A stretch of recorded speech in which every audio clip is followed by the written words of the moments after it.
Farmers, nandito na naman tayo mga farmers para bigyan kayo ng isang tips sa tulong ni ka-farmers. Makikita nyo sa aking video, ka-farmers, gaano kaliit. Ito ka-farmers, tatanim na natin sa ating farm. Kita nyo, halos ang liit pa mga farmers. Sa tulong ng ating grafting, maitatanim na natin to mga farmers. Tingnan nyo mga farmers at balikan natin yung ating engraft. Bago natin simulan mga farmers ang ating pag-graft ng kape, simulan uli natin sa umpisa mga farmers kung paano tayo nag-graft. Makikita nyo sa aking video, ito ang ating ginamit na pang-graft mga farmers. Makikita nyo sa aking video. Yan. Halos may active na yan na patubo mga farmers. And ito ang ating gagamitin para sa ating graft. Natandaan nyo ka-farmers yung ating graft ng 15. Ito mga farmers, makita nyo sa aking video. Ayun, halos may tubo na.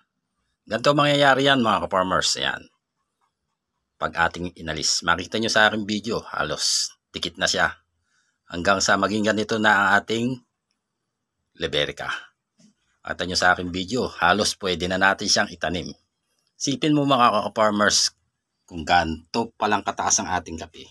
Halos matagal tayo magtanim mga farmers. Di tulad ng halos ganito na. Sa tulong ng ating rootstock na Excelsa. Mga ka-farmers, ang susunod nating igagrap yung variety Robusta at Liberica sa ating Excelsa. Yan, makikita nyo sa aking video. Yan. Kita sa aking video mga ka-farmers. Kailan lang mga ka-farmers nang may bagong tubo. Ngayon, yan. Ito yung umpisa mga farmers pag ating inalis. Yan, makikita nyo sa aking video. Yan. Ngayon ka-farmers, ating aalisin yan. Kalipas ng isang buwan mga farmers para sure na buhay na ating engraft na Liberica. Sa tulong ng ating grafting mga ka-farmers, kahit sa simpleng buto lang at marami tayong kape, gaya ng ating rootstock, pwede tayong magparami ng kape na nakikita nyo sa aking video. Yan ka-farmers, kailan lang natin engraft pero halos nagmamadali ng paglaki. Kita sa aking video mga farmers, halos maliliit pa ang dahon pero may kasunod na. Ganyan kabilis mga farmers, lalo na kung ito'y naitanim na. Yan, makita nyo sa aking video.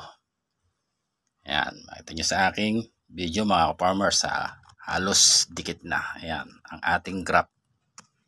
Yan, ating tutukan mga farmers na ating makita. Ayan, atin nyo, farmers. Yung ating engraft mga farmers. Ayan. Ayan. Kita sa video mga farmers yung ating engraft na Liberica. Ayan. Ganyan kasimple mga farmers. Sipin nyo, halos ang laki na. Halos ang bilis. Diba? Makita nyo sa aking video. Yan ka-farmers, may bago na uling patubong kape. Kung sa gantong paraan tayo magsisimula mga farmers, halos ang liit pa, di ba? Gaano katagal pa to mga farmers bago nating maitanim? Ngayon ka-farmers, abangan nyo pa ang mga susunod kong video. Paki-like at paki-share na lang sa iba para ating matutunan ng ating ka-farmers.